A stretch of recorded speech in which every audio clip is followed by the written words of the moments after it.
was reading a book the other day called Propaganda, a book which was written way back in 1928 by Edward Louis Bernays.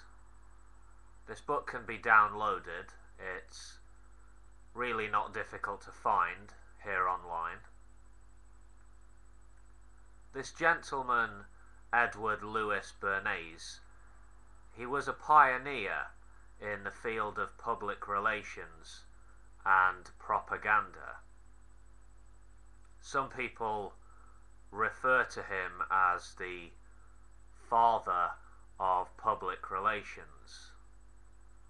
This guy was Sigmund Freud's nephew, and he lived to the age of 103. Wow, that's a grand old age to live to, isn't it? Anyway, here are the first couple of paragraphs in the book. Chapter 1. Organising Chaos. The conscious and intelligent manipulation of the organised habits and opinions of the masses is an important element in democratic society. Those who manipulate this unseen mechanism of society constitute an invisible government, which is the true ruling power of our country. We are governed, our minds are moulded, our tastes formed, our ideas suggested, largely by men we have never heard of. This is a logical result of the way in which our democratic society is organised. Vast numbers of human beings must cooperate in this manner if they are to live together as a smoothly functioning society. End quote. That's disturbing, right? It's an opening that makes you sit up and pay attention, though, isn't it? Okay, this bit is an extract from Chapter 2, The New Propaganda. Modern propaganda is a consistent, enduring effort to create or shape events to influence the relations of the public to an enterprise, idea, or group. This practice of creating circumstances and of creating pictures in the minds of millions of persons is very common. Virtually no important undertaking is now carried on without it, whether that enterprise be building a cathedral, endowing a university,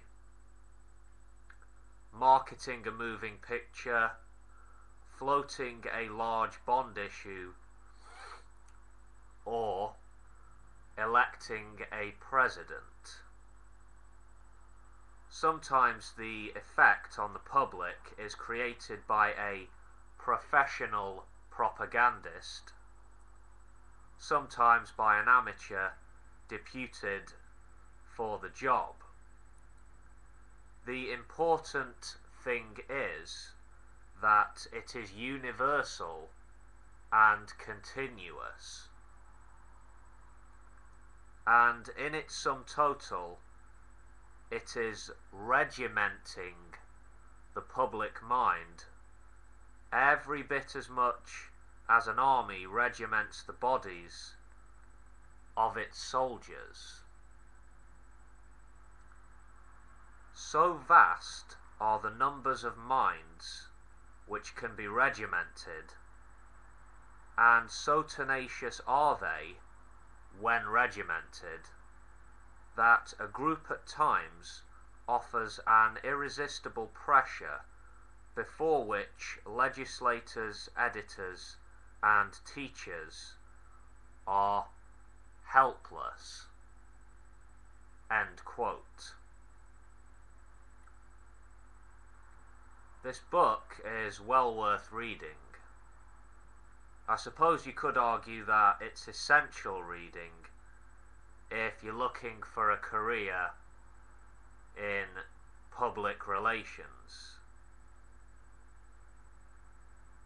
I'm not sure if I'd have liked this man, Edward Louis Bernays, should I have met him. I certainly don't agree with some of his views, but I do think he was an excellent writer, based on what I've read so far anyway. If you've read this book, I'd like to know what you think of it. I found it to be kind of creepy, to be honest. Some of the things the author says are genuinely chilling, and there's a shamelessness that comes across in the text, a shamelessness that left a bad taste in my mouth, in a manner of speaking.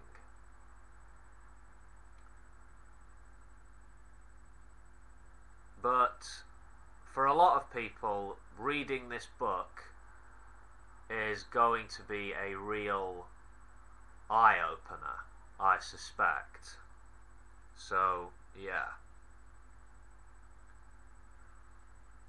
Anyway, catch you next time, folks. Take care of yourselves. Peace.